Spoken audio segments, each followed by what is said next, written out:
Welcome back to another episode of Behind the Meter, the Michigan Public Service Commission's podcast on hot topics in the energy and telecommunications industry. Today, we're going to be talking about something that affects all of us at this time of year: severe weather, outages, and the critical restoration efforts that follow as a result of that. Today, we are joined again by Commissioner Catherine Peritic. It's good to see you. Thanks. It's wonderful to be here. We also have a couple first-time guests, the director of the Commission's Energy Operations Division, Julie Baldwin. Hello, Julie. Hello. And we also have the Energy Emergency Planning Specialist in the Public Service Commission's Energy Security Section, Julie Ginevan. Hello, Julie. Hello. So I want to turn it over to Commissioner Peritic at this point. This is obviously a critical issue and want you to be able to set a little context for us as we think about all that goes into emergency planning and response. Yeah, thanks, Mike. This is I hope over the course of listening to these podcasts to this point that listeners are starting to get a sense of the broad range of things that we regulate at the Commission. But this is one thing that I think everybody is familiar with: Michigan's severe storms. We get a lot of them. Actually, in the first 4 months of 2025, we've already exceeded the state's 30-year annual average of 13 tornadoes. We've already had 14 tornadoes this year as of the end of March. And the intensity and the impact of these storms is also becoming more substantial. In 2024, we had 4 EF2 tornadoes, and one of those tornadoes caused $50 million in damages. That's pretty unusual for Michigan. These storms are getting more intense and more frequent. And we've also been getting more intense precipitation. As many Michiganders know from the recent flooding, the top 1% of storms by precipitation has increased by 42% over the last 60 years. So we're seeing a lot more of this severe weather. And one of the things that we are responsible for at the MPSC is the service quality of our utilities. And service quality includes how they are maintaining their distribution system sufficiently to be robust to storms and to high winds, that they have the right personnel in place to respond when things go down, that they have the right processes, procedures, communications in place to restore power when needed. And it's our job, so that's the utilities' job, it's our job as a regulator now to make sure that the utilities are doing those things and doing the right things and making sure that we're ready. So for context of what storm restoration can look like for a utility, we had some pretty severe ice and wind storms that hit our northern lower peninsula beginning on March 29th. This was a rough one. This was a pretty devastating storm for the state of Michigan. There was ice accumulation on tree branches and electrical wires of up to 1.5 inches of ice. Yes. And then the following day, after we got 1.5 inches of ice, there were wind speeds up to 96 miles per hour recorded. So you can imagine there are these trees and poles and wires that have 1.5 inches of ice on them, and then these very strong winds come through, that huge amounts of strain on the whole infrastructure. At the peak of the storms, Consumers Energy, one of our regulated electric utilities in our state, deployed 908 crews, 300 forestry crews, 130 damage assessors, and 350 wire down resources. And that was just consumers. We also had 2 co-ops, Presqu'Île and Great Lakes Energy, that were hit very hard. Cloverland Electric as well. And Alpena Power, which is an investor-owned utility which serves all of the city of Alpena, fully lost power. 100% of their customers were out for days because of transmission failures as a result of this ice and wind. We had in total 640,000 customers out over that storm across all of our electric providers.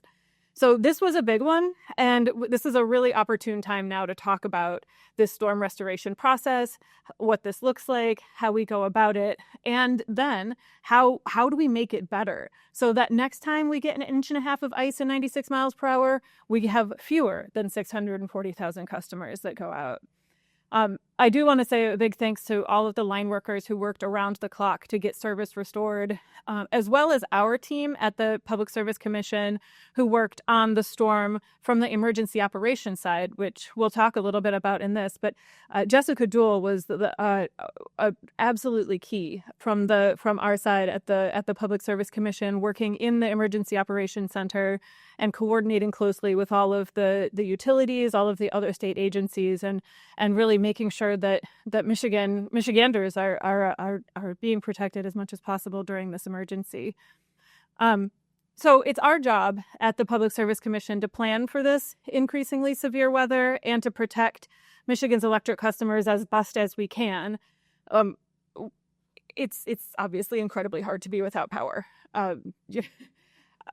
Many of us have been there before. We rely on electricity more and more in our daily lives for work, for school, for entertainment, for transportation, for basic needs.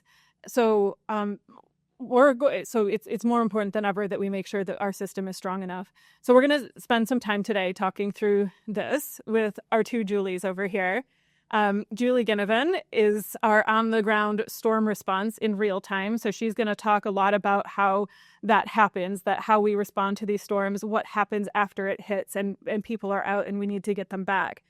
And then we have Julie Baldwin, who's going to talk to our planning and designing our system in a more resilient way to hopefully try to prevent this from being so devastating in the future. We can't control the weather, but we can control how we react to it. So we have our Julie G, our emergency action Julie, and then we have our Julie B, our planning and design Julie, who'll be walking through this with us today. So thank you. And maybe I'll turn it over to both of you now so you can give an intro and just a little bit more about yourselves and what you do. Julie Baldwin, do you want to go, planning and design Julie, do you want to go first? Thanks, Commissioner Paratek. Yes, my name is Julie Baldwin, and I've been with the Commission for 36 years. And had the opportunity to work on natural gas, electric, and renewable energy. And currently, I'm serving as the director of the Energy Operations Division. And that division has a wide array of responsibilities. And today, we'll be focusing on what Commissioner Paratek mentioned about planning to make the distribution system, which is the poles and wires that carry power to customers, to make it stronger so it can stand up to severe weather events. Julie G. Thank you, Julie B. My name is Julie Ginevan. I have been with the Commission since 2006. As Commissioner Paratek mentioned, or maybe it was Mike, I don't remember. Sorry, guys. I am the Energy Emergency Planning Specialist in the Energy Security section. So what that means is I'm the person who is responsible when those emergencies hit. I'm the person who's responsible for gathering all of that information from the utilities and coordinating those conversations between other state agencies, sending that information for any sort of dissemination to ranging from state police to the governor's office and that sort of thing. So it is a definitely an interesting time as we are seeing more and more catastrophic storms. It is certainly something that we are excited to talk about and see what we can do to minimize those outages. Thank you both for those introductions. And that kind of leads into the first question. So what are the most common types of weather events that lead to power outages? Well, Commissioner Paratek hit on probably the biggest ones when she gave her overview. Ice storms are very, very hard on power lines and the distribution system, and high winds, tornadoes, heavy snow. All of those things contribute to damage to the distribution system. And I wanted to put in perspective the amount of ice that accumulated in the March 2025 ice storm. One of the utilities reported having up to 1.5 inches of ice on their power lines. And imagine a span of power line between two poles, and the power line is coated with 1 inch of ice. That is equivalent to laying a grand piano on top of the power line. Wow. That's a lot of weight. And like Commissioner Paratek said, the lines break and the poles snap. And one utility in the northern Michigan reported that it replaced 3 times the number of poles during the aftermath of the storm than they would replace in a normal year with a normal amount of storms and routine pole maintenance. 3 times the amount that they would normally replace? Yes. Wow. In a matter of a couple weeks. So, yeah, I mean, I think, we are seeing sort of this increase in the frequency and the severity of these storms. And what you just described as an ice storm with then followed by hurricane level winds, right? That's a lot. And that's a pretty extreme kind of version of the storms, but there's a lot of this storm activity that's taking place. So presumably the utilities are taking steps to be able to prepare for that level of weather. And so what are they doing to improve their electric distribution system reliability and try to limit the number of outages and the length of outages when they do occur? That's a great question. And the utilities are highly focused on improving the performance of their distribution systems. And many have goals for significant improvement by the end of the decade. Utilities file distribution plans with the Public Service Commission, and those plans lay out all of the improvements the utilities plan to do in the future. And it's usually a 5-year period, and it may even extend a little beyond 5 years. And the commission takes feedback on these plans from experts and interested parties, and this helps the utilities refine their distribution plan so they have the best possible information going forward. And I'd like to mention a few things that utilities do to strengthen their distribution system. And the number one thing is tree trimming.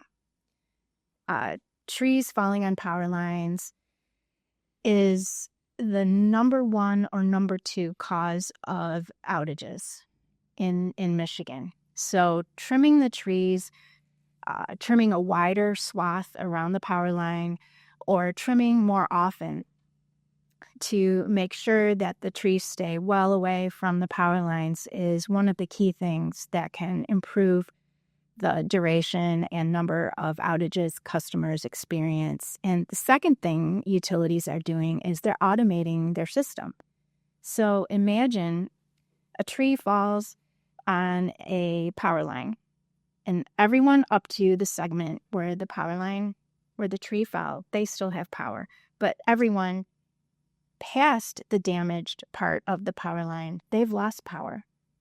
But with automation, the utility is able to reroute power around their distribution system so that all those customers downstream of the damaged section, they can have power. And this can be done very quickly and makes a significant dent in the number of customers experiencing outages and the length of their outage. And the third thing utilities are doing is improving storm restoration practices. One part of this is pre-staging crews. The utilities have on-staff meteorologists who are able to help the utilities identify where in their service territories the storm is likely to cause damage. Before the storm, the utilities bring these crews and get them so they're in place and ready to go as soon as it's safe for these crews to begin working on the system. And then the last thing I wanted to mention was utilities are trying to harden their system so it's more stronger so that the poles aren't as likely to break. Utilities are using larger diameter power poles and stronger cross arms, and they're doing quite a few things to make their systems more robust.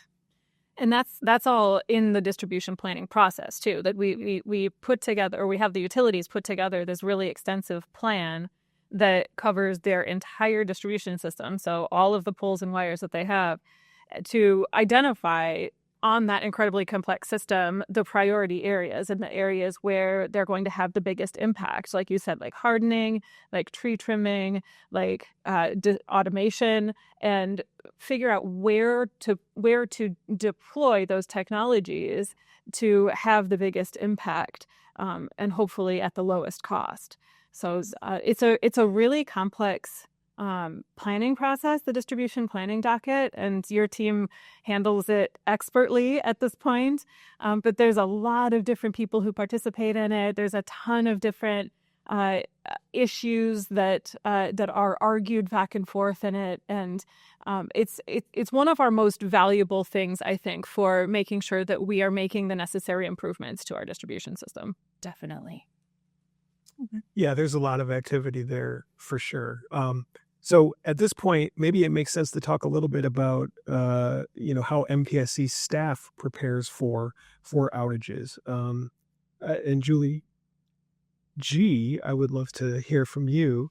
What staff does to be ready for when we may see some outage activity. Yeah. So the key thing for staff, I think, is really always being prepared for it, because you don't know when it's going to happen. Julie B mentioned that our two larger utilities now have meteorologists on staff so that they can help to kind of determine what that's going to look like, and they can plan for things a little bit better. Even in what we call a blue sky event, when there's nothing going on, when everything's lovely and it's 70 degrees and sunny out, we still have staff who is on call on nights and weekends just in case something happens. So those individuals have been trained. They're able to go into the State Emergency Operations Center and staff that location. We have a seat there that is able to coordinate with other state agencies to find out what the needs are for Michigan residents. And so if something does happen that we aren't necessarily prepared for, or if it's happening at a time when we weren't anticipating it, there's still staff available to jump into action at a moment's notice. That's outstanding. And do the utilities communicate with MPSC and with the staff before and sort of during events? Yeah, absolutely. So utilities are, first of all, they're required to notify us once a certain outage threshold has been met. So then we are coordinating that information to get that to whoever it needs to go to, whether that be, our internal mailing list, or if that's the, SEOC and state police and things like that.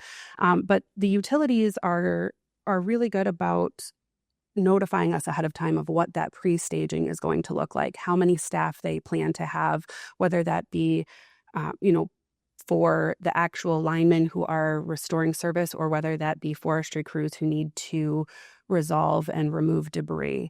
I do want to point out, though, that safety is the priority for utilities, for all of us, really, but for both the citizens of Michigan and the utility workers. So they are very cognizant of what outages could look like and what the damages may look like that they're workers will be facing. So safety remains the number one priority when we're starting to work for restoration.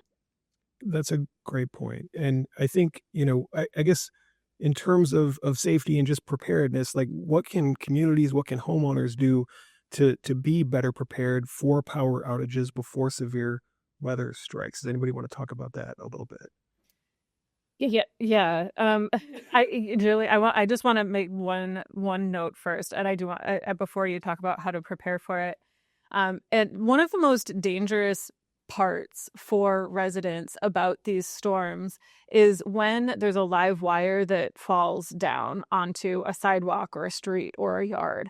If a tree, for example, comes in contact with a wire and makes it fall down onto the ground, that wire, there's a chance that it is still live, that there is still high voltage running through that wire. And it's not the voltage that's at your electrical outlets. It's much, much higher than that.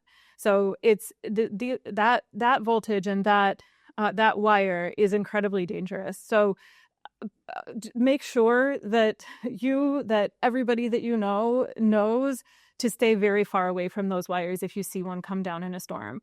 Don't try to move the tree off of it. Don't try to get close to it. Don't try to get it off of your fence. Like, you stay as far away from it as possible. Call 911 if you see it down. And then also call your local utility to report it as well, and stay at least 25 feet away. So I just wanted to get that in there really quickly. I take every opportunity I can to talk about downed wire safety because it's super important that everybody knows there's a high likelihood that is still energized. But yeah, emergency action, Julie, do you want to talk a bit about about how else people can be prepared? Yeah.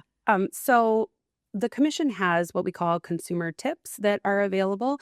And there's actually one that is focused on what customers can do to prepare for storm outages. So that has a lot of really great information on that is available, from having an adequate supply of medications on hand to having bottled water, canned goods, having batteries charged, electronics charged, those kinds of things. But I think as these storms continue, as they continue to be a little bit more severe or catastrophic than any of us would like, and we are seeing these prolonged outages, we all know that the goal is to lessen that time that you're out, but you still need to prepare for an undetermined amount of time. So if you have medical devices that you depend on, from anything from oxygen down to a CPAP that you use at night, make certain that you have battery backup for those things. If you can have a generator, that's obviously ideal, but I understand that not everyone is in a financial situation where they can afford something like that. So do what you can to make certain that you are as prepared as possible. If you have backup batteries, that's fantastic. If you just have a plan to go somewhere else where you can safely use that equipment, that's great too. Even just making sure that your cell phone is charged, I bet you're able to. A lot of people are using that technology as their primary communications technology today. So maybe I would ask this question about, we've heard about kind of what the utilities are doing to prepare, what homeowners should do to prepare, what the commission staff does when these incidents take place. What are some of the commission's initiatives that are out there that are geared towards reducing the length and number of customer outages? What has the commission been up to? Well, the commission's been very active in this area, and there are a number of initiatives aimed at improving the performance of the distribution system, and I'd like to tell you about 3 of them. The commission ordered a third-party audit of Consumers Energy's and DTE Electric's distribution systems. And the audit looked at the management practices, staffing, the condition of each company's distribution system, maintenance and operations, and even the plans both utilities have for improving their distribution systems going forward. And the results of that audit were delivered to the commission September 2024. And the commission has taken comments on the audit results, and I would like to tell you about a couple of the recommendations that came out of the audit. The number one thing, in my opinion, is the audit recommended more tree trimming. Yay, tree trimming. Makes a huge difference. Yes, it does. It's number one. Yes, the audit recommended more frequent tree trimming and potentially in some areas of the distribution system, more aggressive tree trimming. And the utilities are fully investigating that right now.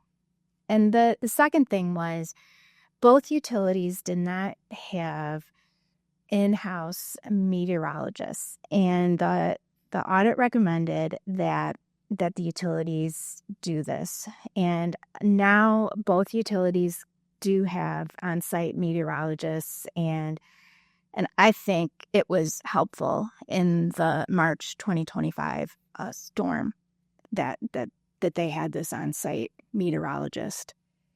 And data collection. It's really important to understand the condition of the distribution system. And in 2023, the Commission instituted monthly reporting about the utilities distribution systems, and all of the investor-owned utilities and cooperatives provide these reports. And included in the reports are the storms that happened in the last month, the number of outages, and the outage causes.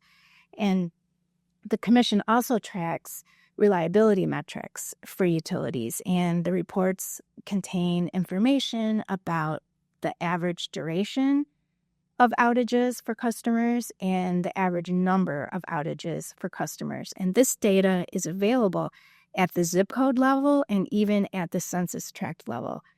And this data is publicly available upon request at our website, and it's also in the episode description for this podcast. And the last thing I wanted to mention in the list of Commission initiatives is the financial incentives and disincentives process. Consumers and Energy and DTE Electric will begin a process where they have certain metrics they need to meet in a given year. And if they meet the metric or exceed it, they'll get some kind of a financial incentive. And if they don't meet the metric, then they will have some kind of a penalty, financial penalty to pay. And to give you an idea of what one of the metrics is, it's related to restoration of customers. And utilities, consumers in DTE need to restore 90% of their customers within 48 hours. That's averaged over the year in order to achieve this metric. And the hope is that will help more intensely focus the utilities on improving restoration times. With some pretty severe penalties if they don't meet that, right? And but also a reward if they are able to meet it. Putting those incentives where where it makes a difference. I really like those things those three things that you chose, Julie, to kind of describe what we've been doing. This is probably the thing that we spend the most time on at the Commission is safety and reliability. That really has been our number one priority. And so those were three very good things. There's probably so many more that you could have chosen, but I really like the audit. That was the first ever audit that we've done of the distribution system for the utilities. So we got to see these first time results of getting a third party out there and seeing is it sufficient? Like what could be improved, and where is the most effective and cost effective ways of making those improvements. And I thought you chose really good examples from that. Measurement, what we can't understand what we don't measure. We can't improve what we don't measure. So actually making those measurements of the frequency of outages, duration of outages, doing it on a zip code level, a census tract level, like you just described, but then making that transparent, posting it on our website. That was that we did that for the first time recently too. And I think it's fun to look through. You can go to the website and page through all of these different graphs and charts of what the distribution reliability metrics look like for the different utilities, for the different areas, for different census tracts. It's all public on our website, and I encourage you to go check it out and see what it's like. See how your area compares to the rest of the state. Even just starting there, I think is interesting.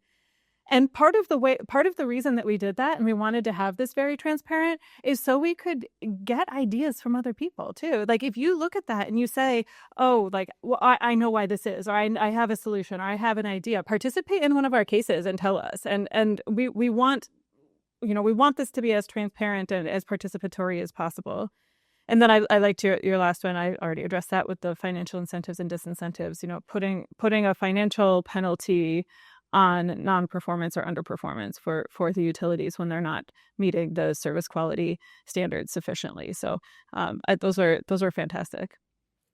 And I just want to echo your point that this is, the reliability and the safety of the electric distribution system in particular has been a huge focus for the Commission, for the Commission staff. But I think that your leadership in particular has been really critical to making this such a high priority at the commission, and to make progress on things like the audit and having the reliability data out there for people to access. And I guess I would also say that, the universe of individuals who have made it a half an hour into this podcast are probably people who would have fun looking at that data. So check it out. I'd be the only one out there. All right, I'm going to ask one more question of the group. Obviously outages are frustrating. Is there any sort of compensation that's out there for homeowners if they do have too many outages or too frequent outages? Yes, customers are able to get outage credits under certain circumstances.